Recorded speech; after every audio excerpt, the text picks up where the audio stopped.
So my name is David Hain Menendez. I am the executive director of PA IPL. It is really nice to see all of you. If you do not regularly attend PA IPL or the mainline chapter, just know that we have chapter meetings like this that have programming on a fairly regular basis, and we also have a monthly statewide programming session as well, in addition to several other kind of programmatics that happen throughout the year on a less regular basis. So you're all welcome to sign up, obviously, for our newsletter and our various listservs to be able to know about those events in advance. Courtney will talk about some of the things that we have coming up later in the meeting, but I want to give the maximum amount of time to our guest for tonight, David Mazur. So I will turn things over to Courtney. Thank you so much all for being here. Blessings. Welcome. So I'm Courtney. I'm the co-facilitator of the Mainline Pennsylvania Interfaith Power and Light. And tonight I'm so excited to welcome David Mazur, who is the executive director of PennEnvironment. David spearheads the issues of advocacy, civic engagement, campaigns, and long-term organizational building for the organization. He also oversees PennPIRG and other organizations within the public interest network that are engaged in social change across Pennsylvania. David's areas of expertise include, but I'm sure are not limited to, fracking, global warming, environmental enforcement and litigation, and clean energy and land use policies in Pennsylvania. He served on the environmental transition team for Governor Tom Wolf and Philadelphia Mayor Jim Kenney, and has been named one of Pennsylvania's 40 under 40 environmentalists by the Pennsylvania Environmental Council. Tonight, David is going to be talking to us about Reggie, the regional greenhouse gas initiative in Pennsylvania. He's been working with state officials to develop and implement this proposal. So I'm going to stop and introduce David Mazur. Thank you, Courtney. And thanks everyone. Thanks Dave for having me. And it's certainly good to see so many friends here.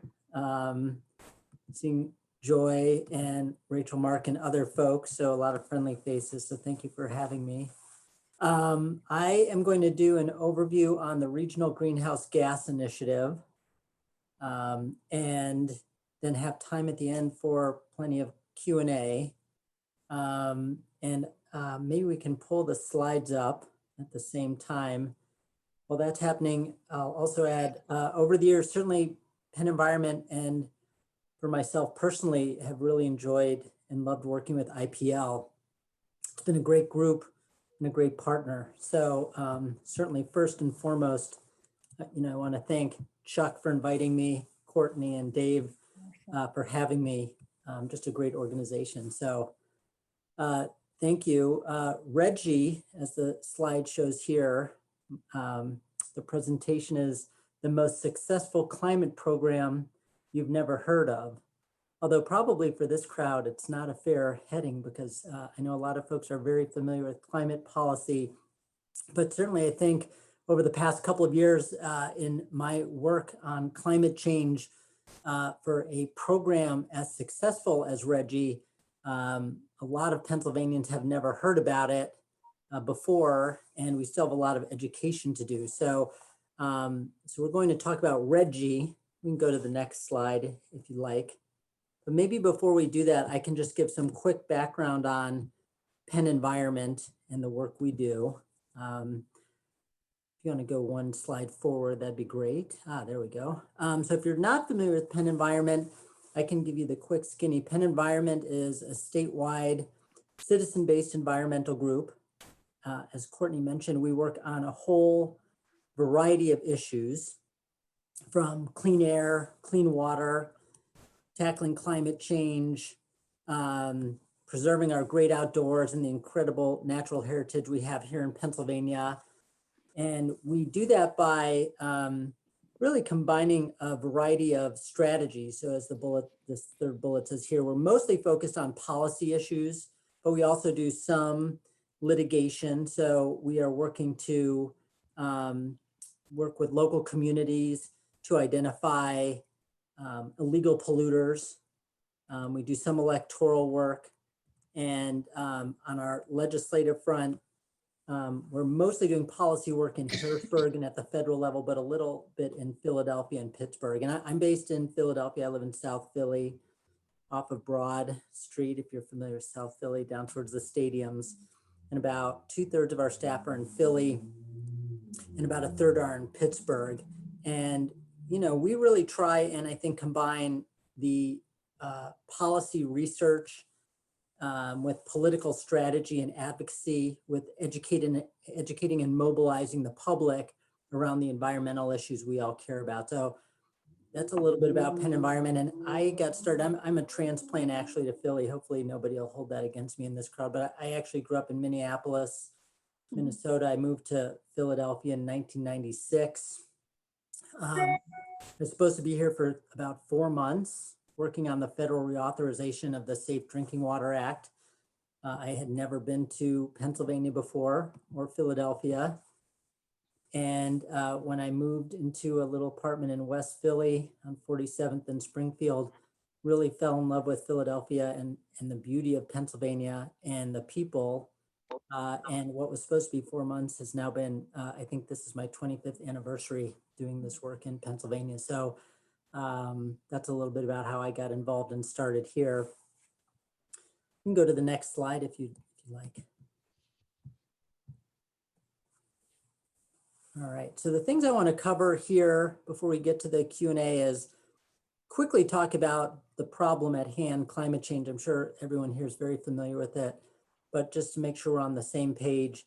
Then I want to talk about the opportunity at hand, the Regional Greenhouse Gas Initiative, Reggie for shorthand, then dive into the history of the program because it's not a new program. Talk a little bit about the benefits for Pennsylvania if we join the program. And the process, we're about halfway through, so I can walk through what's happened to date and what's happening to get us over the finish line, and then some action items if folks want to get involved after the presentation, and then we can certainly jump into the Q&A if that seems okay. So with that, maybe we'll go to the next slide.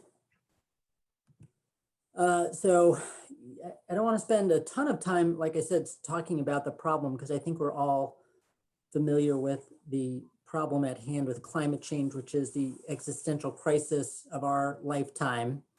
It's here, it's happening right now, and it's caused by human activity and the effects will be disastrous. If it's the wildfires we've seen engulfing the West Coast, like the fire here, the photo here in the upper left-hand corner, hurricane after hurricane barraging the Gulf Coast this past summer, extreme heat and flooding, here in Pennsylvania and throughout the region. The effects are clear and becoming more and more clear every day. And I think the science is clear as well, that the scientific community has said we have to get to zero carbon emissions or greenhouse gases. The original number was 2050, but it seems like every year the clock moves faster and faster. Now many are saying by 2035, or else we'll hit a tipping point from which we cannot come back on the planet. And so some of these photos that I picked, I thought were sort of telling of the ways we experience it. I mean, certainly we see, I think, pictures of the polar bears on melting ice caps.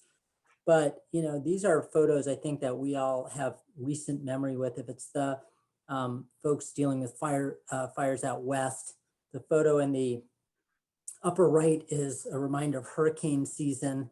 That's a photo from Hurricane Sally. And the bottom photo is the heat map for last July 17th for Pennsylvania. And even though the numbers are sort of tiny, you can see there in the Philadelphia area, a lot of places where the heat index was set at 109, 110 degrees for the Philly area. And before we go to the next slide, I want to add that Pennsylvania plays a really crucial role in fighting climate change, but also the path that's gotten us here so far. Folks may not know, but Pennsylvania is the 5th largest climate polluter in the country. We have a long legacy, of course, of coal mining, fracking, the fossil fuel industry. And part of joining Reggie is really about, instead of continuing on our legacy and path of being part of the problem, that it's about time that we're part of the solution as well. And, we certainly think that at PennEnvironment, we have a real obligation. This is a moral imperative to make sure we have a climate safe planet to leave for our kids and their kids and future generations. So this is obviously a very profound and principle-driven challenge ahead of us. So maybe with that, we can go to the next slide and dive into the program itself. So Reggie is really, I think, a fascinating program. I always have, well, not always, I guess, but as Pennsylvania's looked at joining Reggie, I've certainly argued that I think it's the most successful state level program to tackle climate change in the nation. And it's, as I mentioned before, it's not a new program per se. It was actually created in 2008, as you can see here in my slide, the first bullet. I think one of the other things that's really interesting about Reggie, and I think should bolster Pennsylvania's participation in joining Reggie, is that it's been a bipartisan program in an era where there is so little bipartisanship, particularly around climate change. Reggie is actually a bipartisan program, and a lot of folks don't know, but the concept for Reggie is actually a Republican idea. The person who really started Reggie was New York's Governor George Pataki in the mid-2000s, and really brought the states together for the first MOU and concepts around Reggie. Today, of the Reggie states, there are about 11 states. I think 4 have Republican governors that participate in the program. And you can see from the map here, the states. Virginia is getting into the program now. Pennsylvania is getting in, and New Jersey was in, although Governor Chris Christie pulled them out. So now they're working to get back into the program as well. So you can see basically almost all the states from New England and the Mid-Atlantic participate in the program. And the way the program works, if you're not familiar with Reggie, I'll sort of tell you the basics on how it works. Basically, Reggie works by capping pollution from power plants and then reducing those caps each year so that the air keeps getting cleaner and cleaner. Then at the same time, Reggie, while it's creating those caps, it requires power plant owners to pay for their pollution, which of course then prods them to cut their emissions even faster since they're putting a price on the pollution. And then states that are participating in the program can take that money that's raised by putting a price on their pollution and then invest that money into renewable energy projects and energy efficiency and conservation projects across their state, which then cuts the climate emissions even further. So it really has 3 ways that it's working in tandem to reduce our climate pollution. And the process for Pennsylvania to get involved started actually in October of 2019. I'll get to this a little later, but Pennsylvania has a very sort of long and arduous regulatory process. So even though Governor Wolf announced in October of 2019, and here we are in 2021, and it's not finalized that we're in the program, the process is moving ahead, but you can sort of see how it works here in sort of basic terms over the past 12 years or so. We can go on to the next slide if that's okay. Now, I think one great thing for Pennsylvania to look at is that there's a real track record of success with Reggie, and Pennsylvania can tap into that success. And I think politically that's really important. Depending how much you follow the politics of Harrisburg and the state capital, I think one thing, sadly, in most cases, I think is true is it's a well-known fact that the General Assembly really never wants to be the guinea pig on any policy. They're not going to be the cutting edge in the General Assembly for Pennsylvania on policy, be it the environment or climate or anything else. And so I think this background is important to make the case for our elected officials that we've had 12 years of data. We sort of can see what it does, and we can then make the argument that Pennsylvania can tap into that track record of success. So you can see here, I added just a couple of the bullets that I thought are really the most compelling about the successes of Reggie and its track record, and the proof is in the pudding. Since being started in 2008, through the putting a price on pollution, Reggie's raised over $1.3 billion that have been pumped into conservation and renewable programs in the participating states. A huge injection of cash for priority projects to promote clean energy and reduce the state's carbon footprint and reduce their emissions. So number one, it raises a lot of money for important projects around climate change. Number two, we have a lot of data that shows actually the states that are participating in Reggie are seeing the greatest reductions in CO2 and greenhouse gases. So my second bullet here shows you some of the data that carbon emissions in the Reggie states are down 47% since 2008. And that's outpacing the rest of the states in the nation by 90%. So massive reductions in the track record of the Reggie states in reducing their carbon emissions. That's number two. Now, often we hear, I think we've all heard this, and it's probably more common today in politics than ever. I think our previous president really staked a claim on this argument when he talked about environmental policy, was this idea that if you have that strong environmental policy, it will inevitably be bad for our economy. The good things that protect our health and our planet, this sort of trope and false argument that it therefore will strangle the free marketplace or our economy. But actually the data from Reggie states shows the opposite. The map of the Reggie states that I showed you on the previous slide, of those states, yep, there's the map, so Maine to Virginia, of those states, economic growth outpaced the rest of the country by 31% over those 12 years in question that Reggie's been on the books. By the way, I saw the questions in the comment box about the sources. I can get, certainly Courtney, I can cite all these and get it to you to share with folks on the Zoom today, if that's helpful.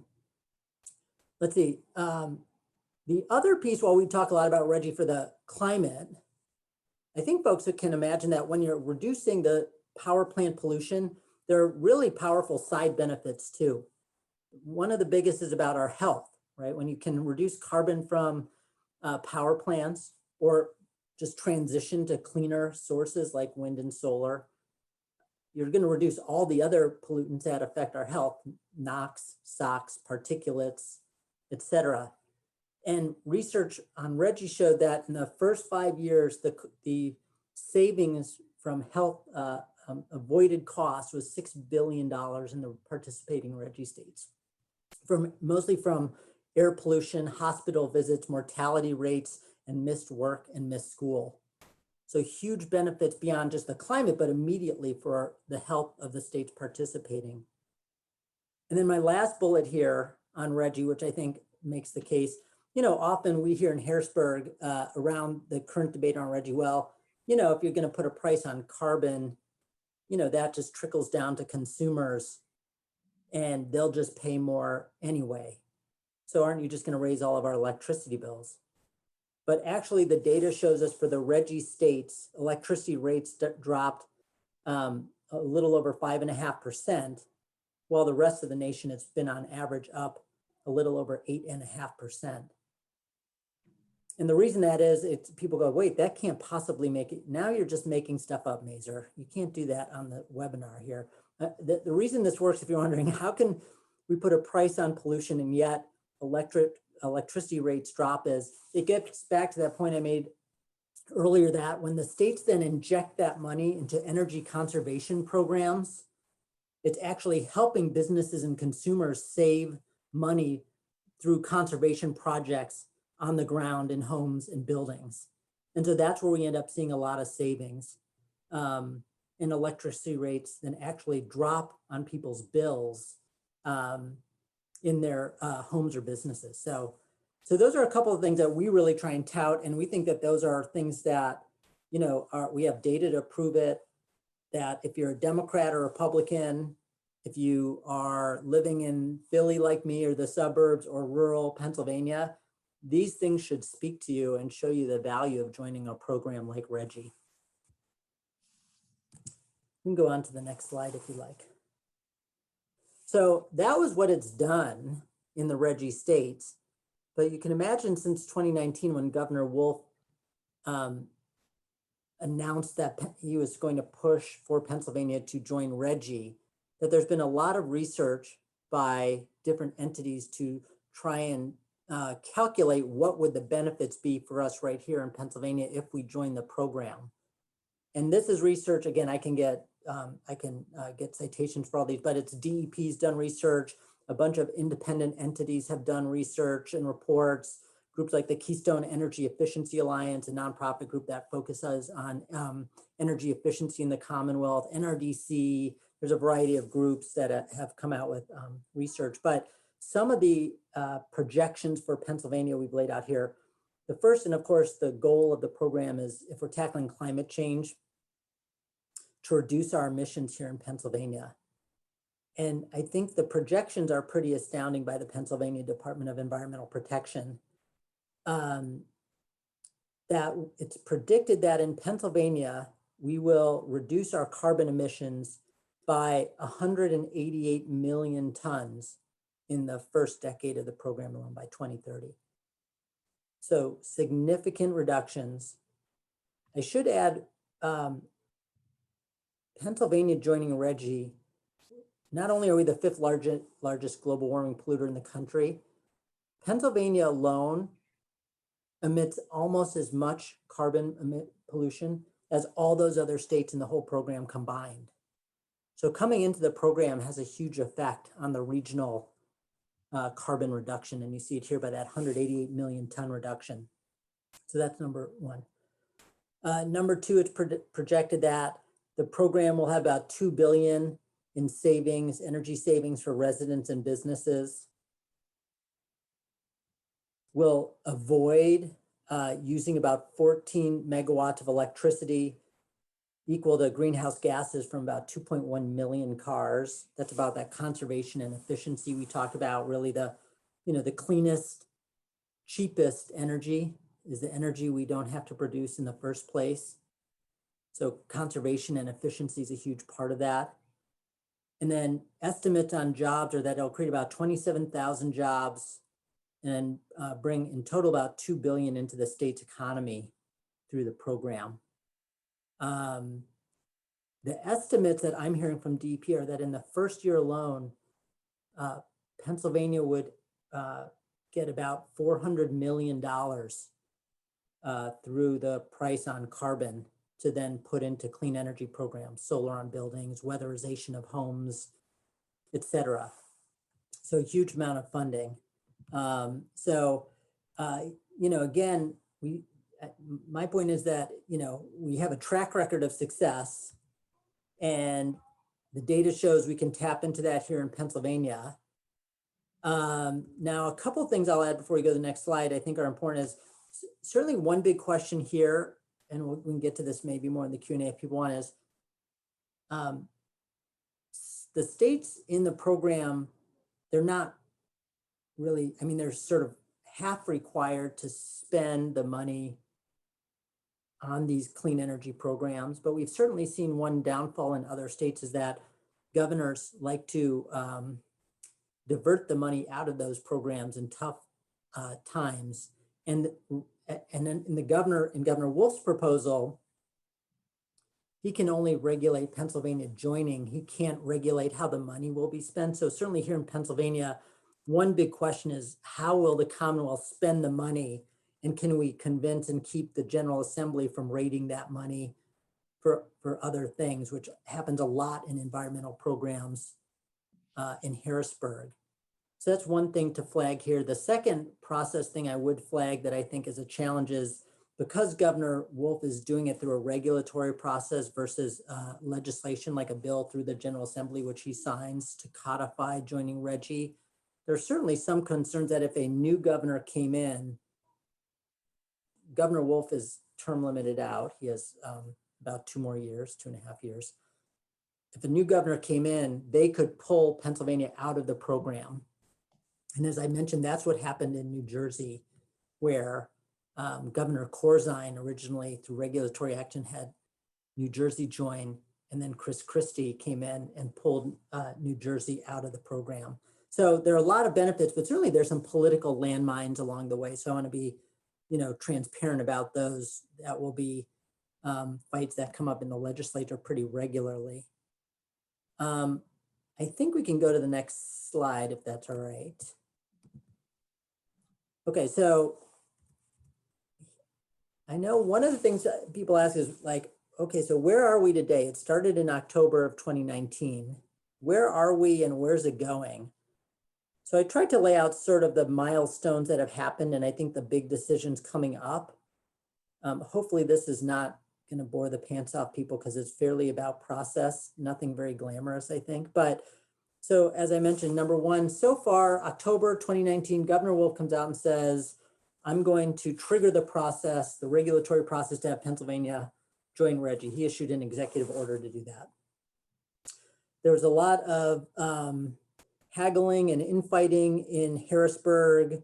The DP tried to figure out how to do it, figure out the regulatory language. And really between October of 2019 and almost a full year later, things didn't really heat up that much until last September, where 2 things happened last fall.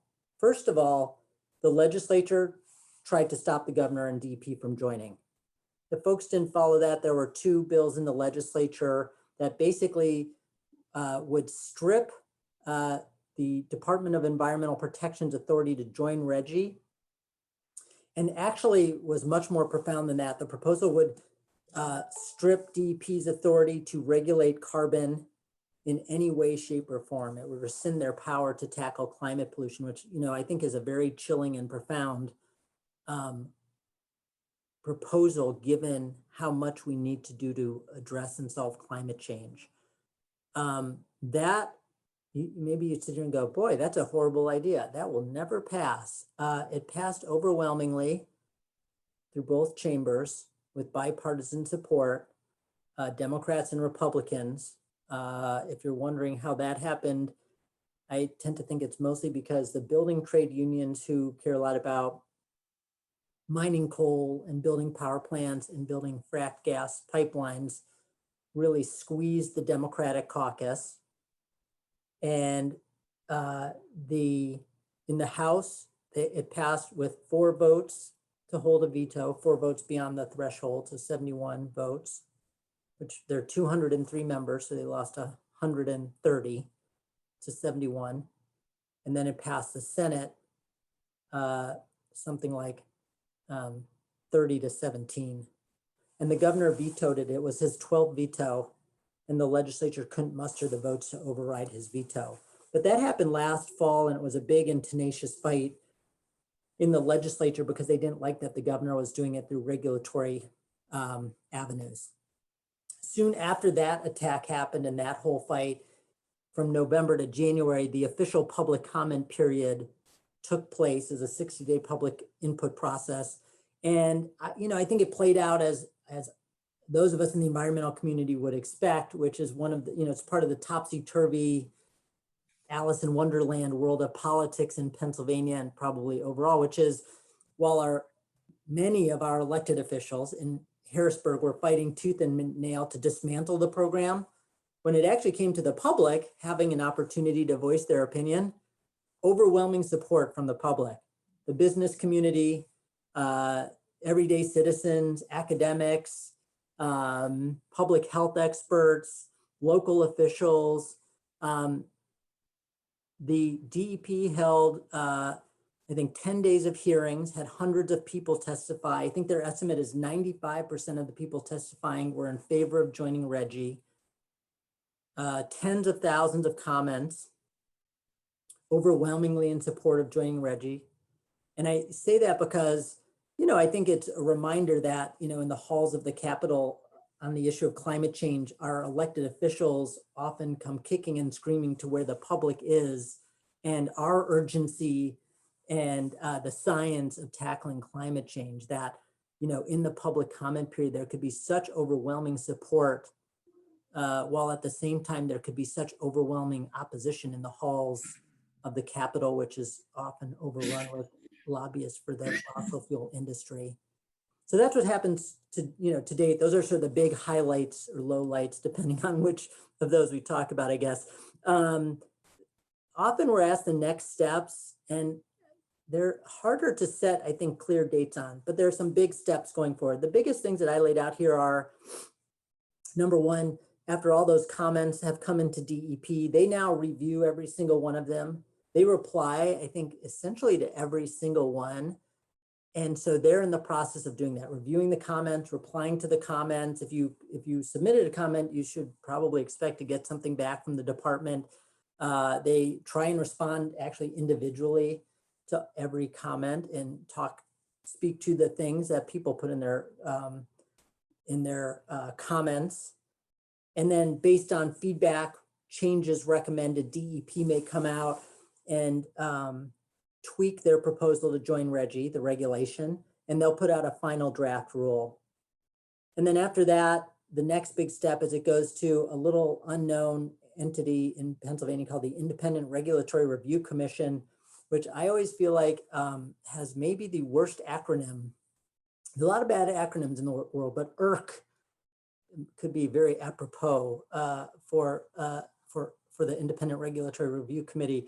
They review it. There's another chance for public input. So if you already did public comments, be prepared that groups probably will ask you to do another one when it goes to IRC, who will be a little less friendly than the Department of Environmental Protection on joining Reggie. And so we'll need to keep them on the straight and narrow. And then finally, it should, in theory, knock on wood, as all those processes happen, get finalized in the fall that Pennsylvania would participate in Reggie, and we would be part of the next auction where they auction off the credits that, you know, the money from the polluters paying next January of 2022.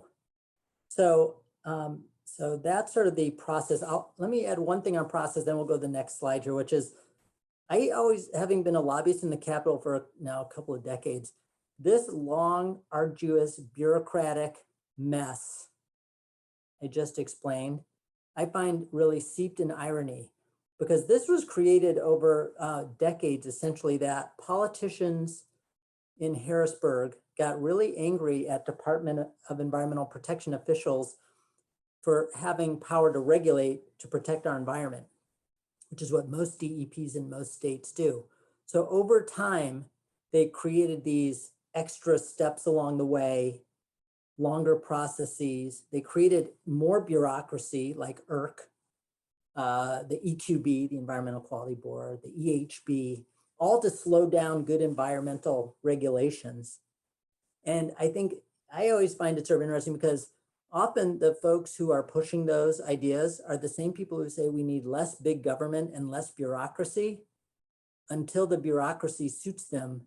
And then they are willing to build as much bureaucracy as it could possibly take, because in most states, the DEP in other states are just allowed to propose comments, or excuse me, propose regulations, have public comment periods, and then off you go. But because of this, we have what will be almost a 2.5-year timeline from soup to nuts to join Reggie. So we can go to the next slide. And then Courtney, I'm assuming we'll come back to some of the questions in the chat. I just saw another one, but my ability to pat my head and rub my tummy is not that good. So I can't really maybe go through my slides and read the questions, but we'll get to all those certainly for sure. So, so that's sort of the background. So really quickly about some things you can do to help. So I'm sure a lot of folks here, like my friend Joy Berge, who, you know, everyone I think knows is a consummate activist and advocate on these issues, have done all these things. But if you're trying to find simple ways you can get involved and support Reggie, I came up with a couple of things you can do that literally take you probably less than a minute to get involved if you haven't already. So the first bullet here is our mobile action network. at PennEnvironment, which is our new fancy pants 21st century tool of the ages. It's basically a texting tool for rapid response actions through your cell phone. So basically, if you just text Reggie, right here, RGGI, on your cell phone, if you take your cell phone out right now, you could do this, and you could just text that to the phone number 21333 to sign on to our Reggie petition.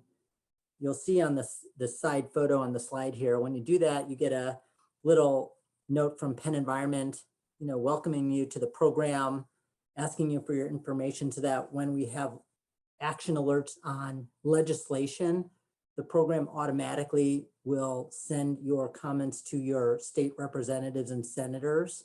So you don't have to look them up or look up their email address, et cetera. So one thing you do really quickly is text Reggie to 2133.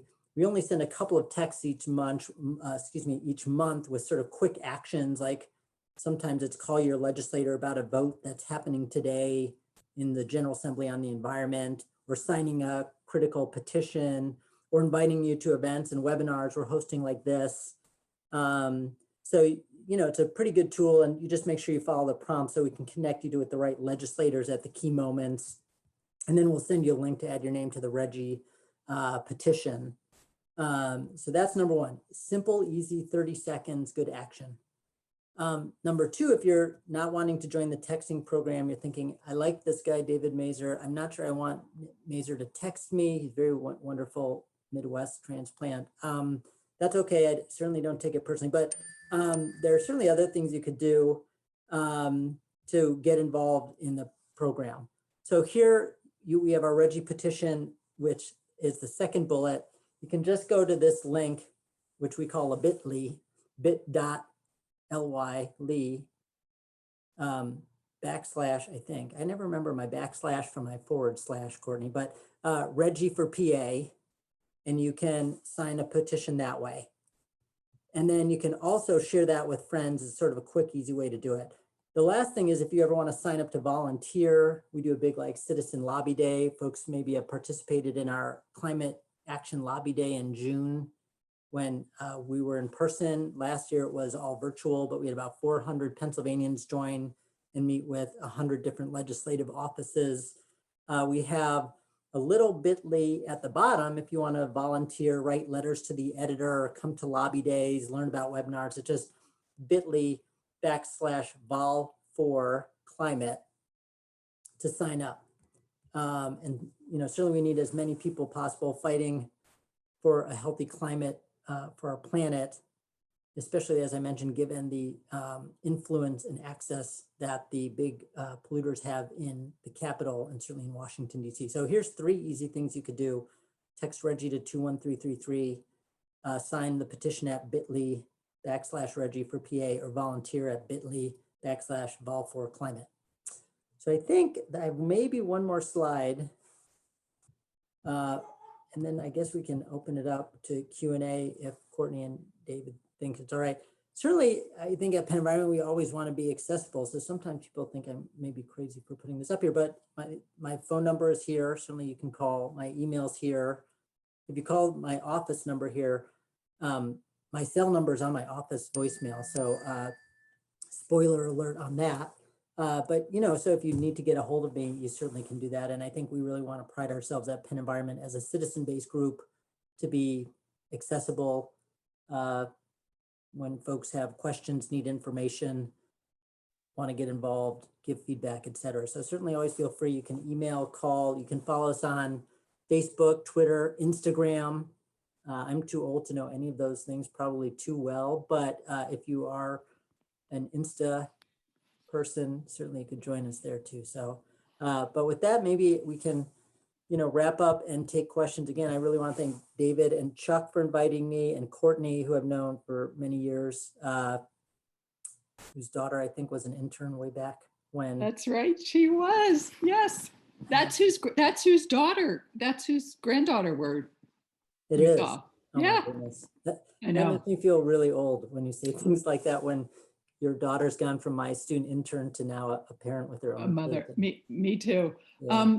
Just one quick question. I'm starting at the bottom because it's relevant. Can people outside PA sign the Reggie petition? They can. I mean,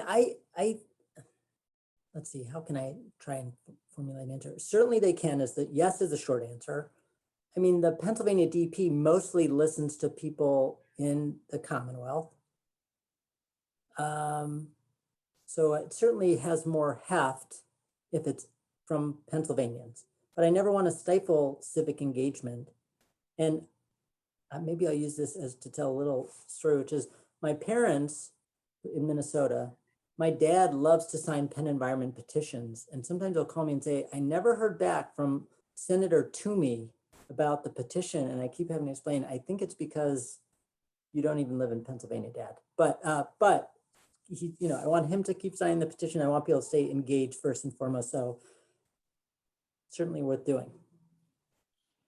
All right. Again, what's the biggest threat to Reggie becoming law in your opinion, David? The General Assembly?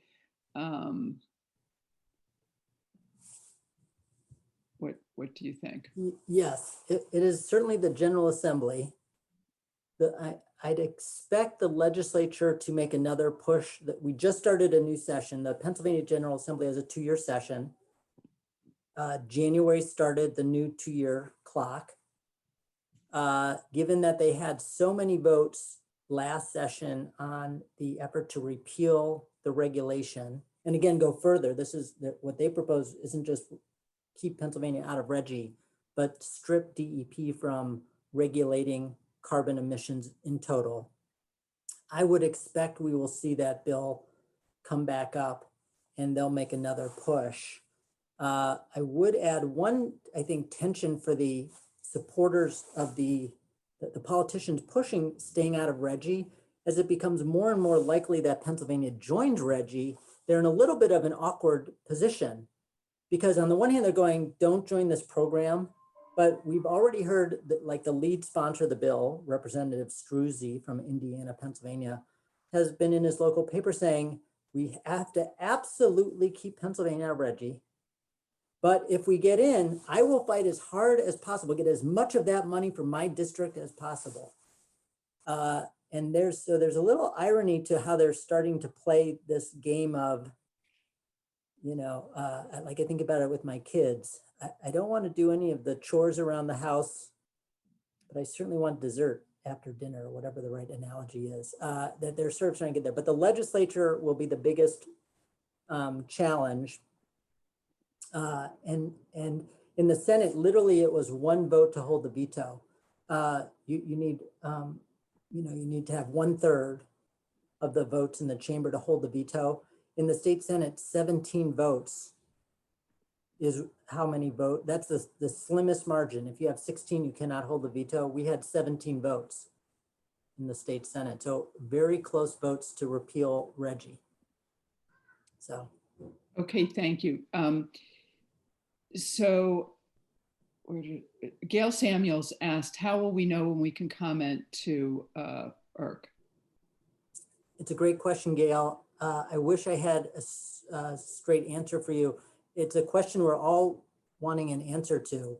It's sort of tied to, they're like dominoes falling. So it depends when DEP finishes their review, if they make any changes, if they come out with a amended final draft rule, and then everything flows from there. So we think probably it'll be over the summer. Like a lot of the environmental advocates I'm talking with are saying June, but there's not a set date yet, given it hinges on when the steps before it get finished, and they don't have a requirement to get finished. So. Okay, great, I'm gonna thanks. shut my door real quick. You can maybe hear my kids screaming. Yeah, maybe. That's okay. I'm back. Thank you.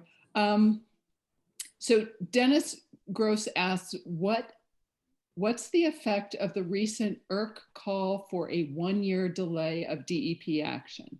Oh man, that was Dennis? Yes. you're really, he's like an aficionado if he's asking these questions. That's really, that's like level 10 stuff. It's a great question, Dennis. So for folks who aren't following it that closely, basically the Independent Regulatory Review Commission came out, I think last week, basically saying, you know, maybe we recommend that the state waits another year, right? Take more time. Kick the can down the road a little further with solving climate change. Sorry, I'm being a little Midwest facetious there. My delivery is not always the best for Philly, but I mean, I did a bunch of us had a call with DP about that and the governor's senior staff on Friday, and they don't seem that worried about it because what they said, Dennis, is it's become very common for IRC to, before rules get finalized, come out and have basically take a public position, voicing concern about parts of rules. That they do this on basically almost all the rules these days. And what we were told is IRC does that because if they come out before a rule is finalized and basically publicly take a position of concern, the way the regulatory process works, I mean, again, this is pretty deep in the weeds, but they then have the ability to stall or vote no on regulations passing IRC, but only if they've taken a stance of concern publicly ahead of time. Now on this call at DEP, a bunch of us are saying, okay, but like, how did they even get enough votes? IRC is a set of appointees. Like, how did they, you know, get the members to agree to that? Like, most of them want to join Reggie, we think.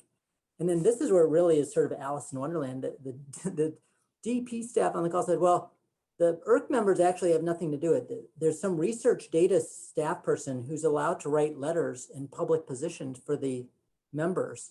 And so some staffer just wrote that and sent it out, but we're not that worried about it. But even that, I said, like, everything you're saying, the words all make sense, but it's so crazy that somebody like, you know, I don't know, Courtney, maybe at your church, anybody can just put something on their letterhead and say it's the church's position, but that's not how it works at PennEnvironment usually. Right, So no. Yeah, sort of surprised with that.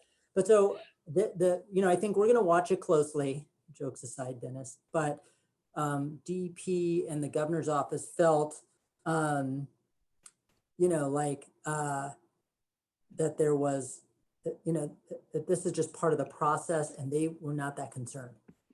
I was surprised by that. Okay. Kathy Rowofsky asks, please clarify for me. So this was earlier in your presentation. It sounds like the electricity rate is not necessarily going down, but residential monthly energy bill amounts are going down, question mark? Yes. Well, let's see, this is a trick question. I actually think it is both. I will triple check on this to make sure I'm getting my facts correct.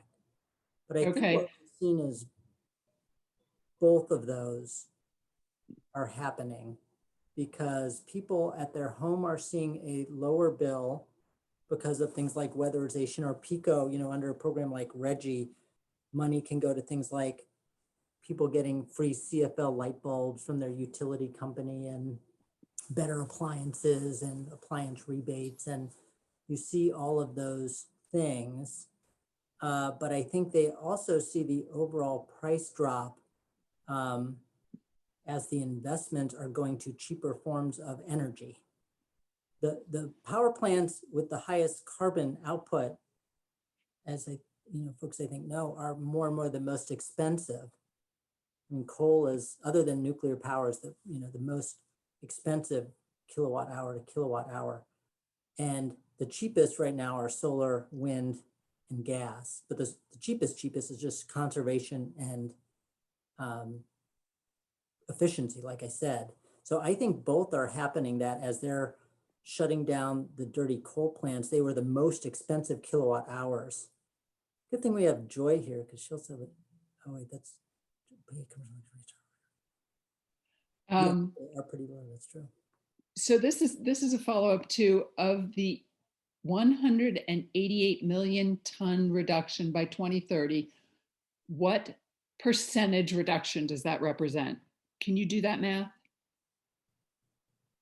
Not off the top of my head, but I can, Okay. off the Zoom, I can get it. And I noticed Okay, Joy great. Baxter pointed out, this is what I get for trying to multitask and read the comments.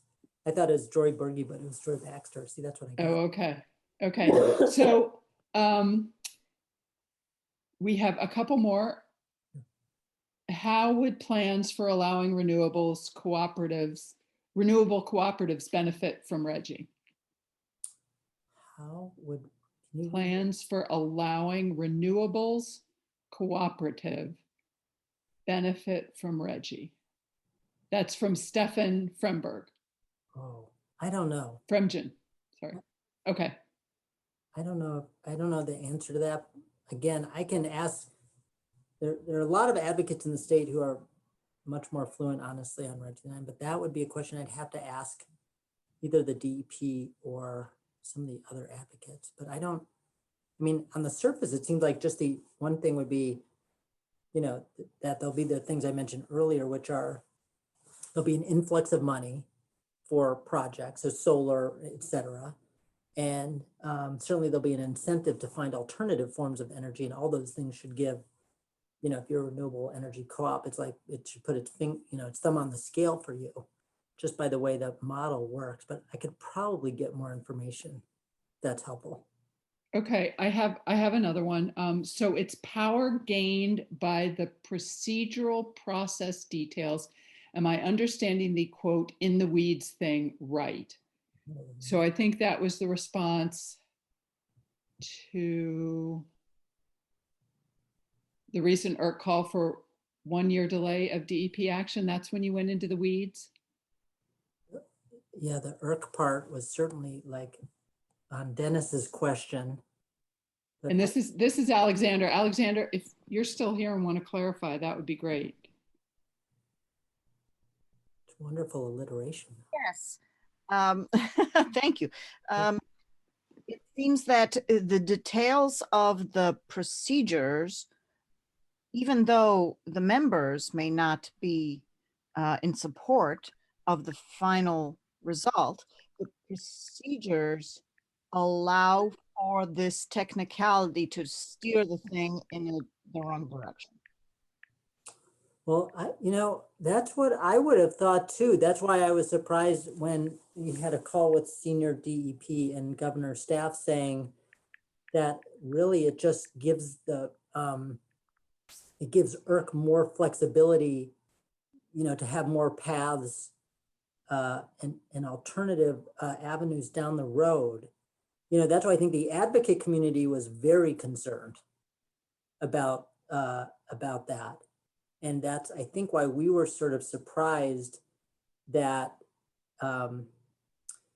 that some of the governor's officials were not. And then even the explanation, like I said, where they go, yeah, like the intern in the back room just gets to write a letter and send it out and nobody even reads it, it was all sort of it didn't really, it felt like a dream a little bit. It didn't feel real. You know what I mean? Were to understand these procedural details correctly, is there something that we can do to address the administrative side of it to make it, you know what I'm talking about?